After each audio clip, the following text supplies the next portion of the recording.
Hey guys, it's girl Carrie. Welcome back to my channel.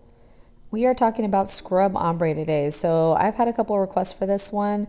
So what I'm going to do is go through some considerations you'll want to keep in mind when picking out your colors for scrub ombre, and then I will demo the full process. So if that sounds like something you're interested in, then stick around. We're getting into it.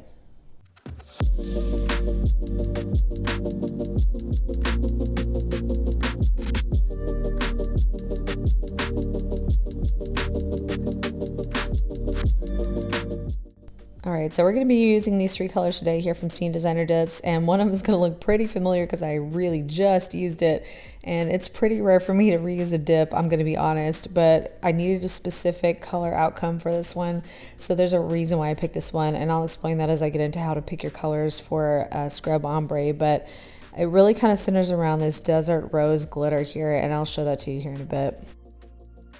All right, so before we get into the scrub ombre, if you're curious about the mani on my left hand, I did not do a video on that one. I did an Instagram reel on it.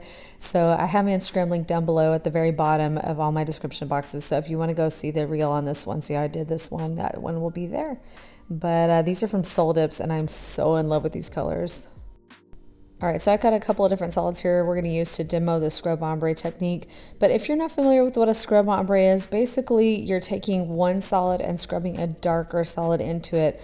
And that's why it's called scrub ombre, because you're literally scrubbing the color on, kind of staining the base color. So when you're picking out your colors for scrub ombre, you're going to need your lighter color that's going to be your base, and then you're going to need your darker color that's going to be what you scrub into it. And, you know, depending on how much of a ombre look you want will depend on how dark you go with your solid that you're going to scrub into it. So the one I have here on the left is Petal Soft, and the one on the right is Too Hot to Handle. These are both newer releases from Scene Designer Dips, and these would make a fantastic scrub ombre. In fact, I'll show you on a swatch stick how they look together. But you're going to want to keep in mind that your color that you're going to scrub needs to be a significant amount darker. You don't want it to be too light unless you're looking for a really, really subtle ombre. Which I'll grant you, I do like the look of, but if you want the ombre to really show, you're going to want a little bit more of a color difference. You don't want them to be too close together. Okay, so here is a swatch stick I did with these two colors ombre, and so what I have is Petal Soft, and then on each of the layers of Petal Soft, so there's two layers here, so each layer I scrubbed the Too Hot to Handle into the Petal Soft to kind of get that staining look. Now, granted, I didn't show you this one because I am going to demo the process actually on my fingers with the other colors, but I just want you to get an idea of what you're looking at as far as the ombre goes. So you are going to want to keep in mind the color that you're scrubbing because it will change slightly. You can see here that once I scrubbed it into Petal Soft, it did kind of lighten a little bit, and it's a little bit more pinky tone than it was before.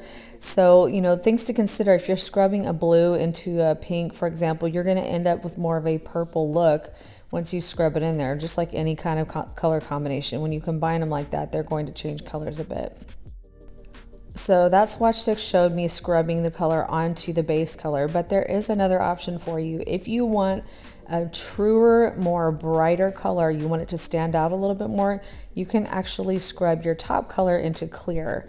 So the swatch stick I have on the left here is where I have scrubbed Too Hot to Handle onto a clear layer over the Petal Soft. So I did 2 layers of Petal Soft, and then I did 2 layers of clear, and on each of the 2 layers of clear, I scrubbed Too Hot to Handle into the clear. So this is a good option if your colors are a little bit closer together and you want more of a punch, or if you just want a brighter ombre look. Scrubbing into clear is a really good option. I really like both of these looks, and I've used both methods, and it really just depends on what kind of look you're going for. Are you looking for something a little more subtle? Are you looking for more of a bold ombre? So that might depend on what you choose.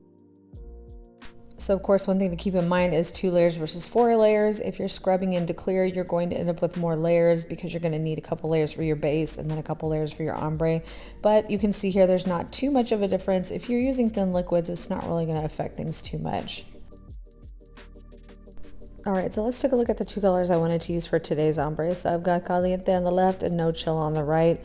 No Chill is a very pretty, more subtle, like nudie peach.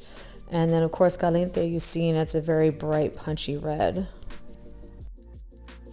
So in this case I was going more for that corally peach. I wanted more of a subtle ombre look, so I used the technique on the left, but could have easily used the one on the right if I was looking for something a little more bold. So my choice kind of centered around this beautiful glitter called Desert Rose from Scene Designer Dibs. And if you were like me a few months back, everybody was doing manis with this one. And I kind of just wanted to save it till later, till people kind of forgot about it for a little bit. So we're bringing it right back today. So I'm actually going to do things a little bit backwards. We're going to do the glitter first. So I'll be putting that on my thumb and my ring, and then we'll do the scrub ombre after. All right, so I'm going to jump off screen and do that real quick, and I'll be right back. All right, so I got my glitter applied here, so we are ready to go ahead and get into that scrub ombre. And man, that glitter is just as beautiful as I remember. It's so pretty.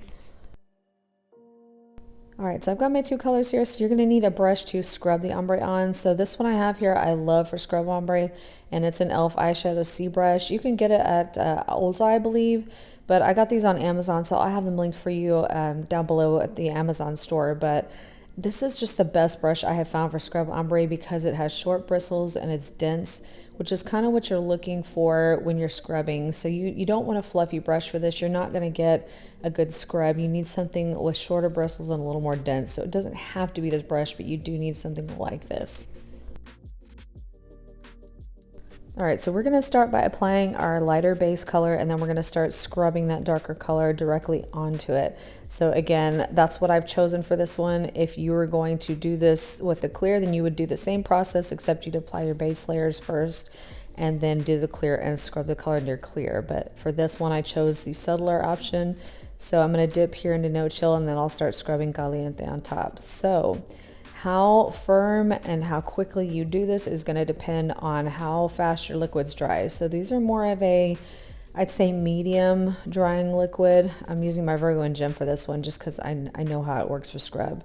But I have enough time to go ahead and dip and clean up my cuticles before I start scrubbing, because you don't want to go in too hard too fast, because then you're going to end up start picking up your base color and making things look a little lumpy and chunky, and we don't want that. So I will go ahead and clean up my cuticles, and then I will pick up my brush and I will start scrubbing the color in here. So I'm starting here at the very tip. I want the most concentration of color at the tip, and that also gives me a chance to kind of get a sense of how dry my liquids are, because the less dry they are, the lighter pressure I will use, and the more they start to dry, the harder I will press with the ombre. So again, how far up or how far down you go is totally up to your preference. I kind of like the look of it around the French tip line, but I've done it higher up before, and I've done it lower down before too, so it just kind of depends on what you want. But for this one, I went for more of the French faded look. So again, most of the concentration of the color is at the bottom, and then I start to lighten it up a little bit as I go towards the top. Now you're going to see it's not quite as subtle yet, but we're only on our first layer. We're going to put another layer of No Chill over this, so we're okay right now. But yeah, at first it is a little bit more of a less faded look, but we're going to fix that as the layers go on. All right, so once we're good with our first layer, we're just going to move on to the exact same process with the other three fingers. By the way, guys, if you are wondering about the giveaway winner was chosen at random and they were contacted. So thank you for all who participated. And I'm very sorry about the trouble with the commenting and all that. Like I said, we will definitely use a different method for our 1K giveaways. So sorry about that. But thank you guys so much for all your feedback. I really appreciate it. And I'm looking forward to our continued growth here.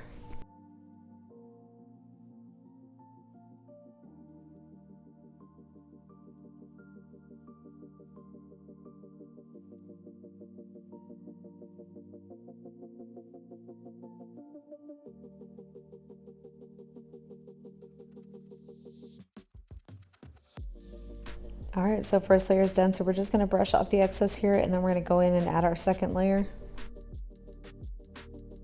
So we're going to repeat the exact same process, and this time we're going to dip into No Chill, and it's going to kind of fade that top line a little bit where it's looking a little bit more harsh, and then we'll scrub the Caliente into it again. And this will make it a little bit more corally red than the first layer. You know, again, the more layers you add, the more color you're going to get, the more rich the color is going to be.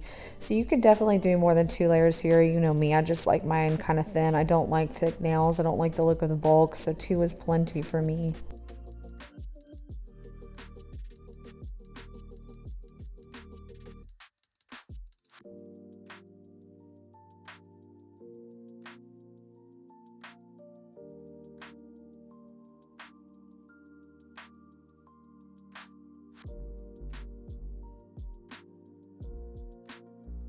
So exact same process here. I'm starting at the tip where I want the most concentration of color and lightening the pressure as I move upwards.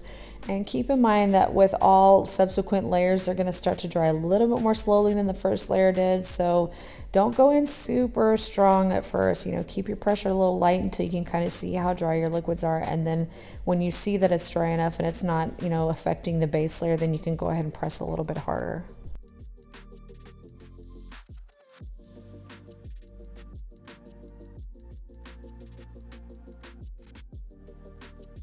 All right, so here's how we're looking after 2 layers, and I'm really liking the way this looks. I think it's very pretty and it's got a nice fade, but we still got a lot of bold color there. So I'm just gonna go ahead and repeat the exact same process with the second layer on the other 2 fingers.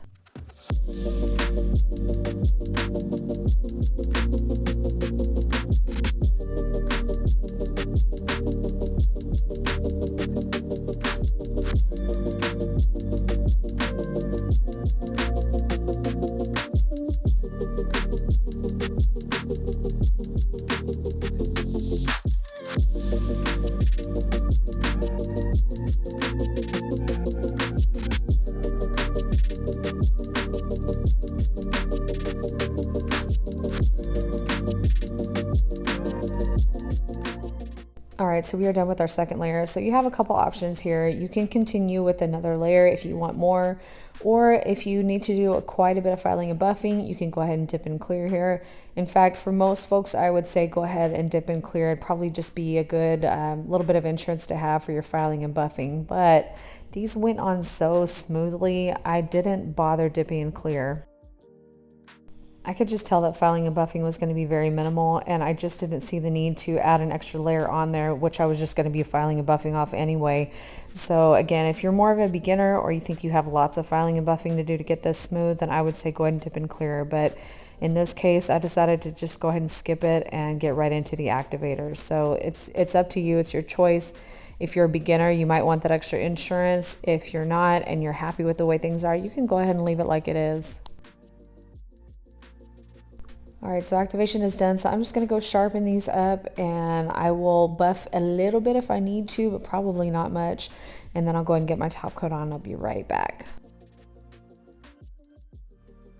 All right, so all finished up. So I did use my gel base and gel top after filing and buffing and wiping with alcohol, but if you prefer your dip top coat, then you would just do the same thing. Go ahead and file and buff, wipe with alcohol, then reactivate and put your dip top coat on. And look at that glitter after the top coat, so gorgeous. All right, so we are ready for some cuticle oil. So I'm back with my Happy Cuticle Glow here in lemon sugar, which is so delicious. It's got that nice lemony smell, but then it has that hint of sweetness too. It just really is working for me.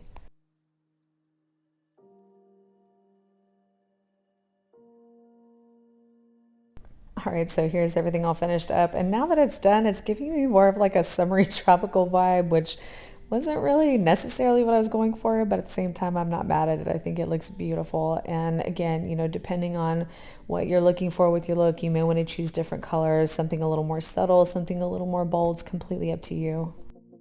But I really love this look, and I have to say, as far as ombres go, there's tap ombre and then there's scrub ombre, and I do find scrub ombre to be much easier to achieve, much more beginner friendly, so it's a really good technique to have in your arsenal. I haven't done a video specifically on tap ombre, though I did do one with my Dip with Bodhi collab that's kind of similar to tap ombre. It's just not really a traditional one. It's more like a hodgepodge look. But I will have that link for you in the cards if you want to see it. But I can do a separate dedicated video just on tap ombre if you'd like that. But like I said, I just feel like this one is the easier of the ombres to achieve and much more beginner friendly. And it's kind of one of those where you can really make it what you want. It could be more bold or it can be more subtle. So you tell me, what do you guys think of this look? And let me know in the comments down below. Have you guys tried scrub ombre? And if so, how did you go? Do you like that technique or do you prefer to do tap? All right, guys, so that is going to complete this video. So I hope you enjoyed it and found it helpful. If you did, it would help me out so much if you could give me a thumbs up down below. And while you're there, if you have not subscribed already, I hope you'll consider subscribing before you go. And don't forget that notification bell. We got new content coming every Tuesday and Friday at 2 p.m. Central. So as always, thank you guys so much for being here. I appreciate you taking time out of your day to watch this video, and I hope you have a fantastic rest of your day, and I will see you in the next one. Bye.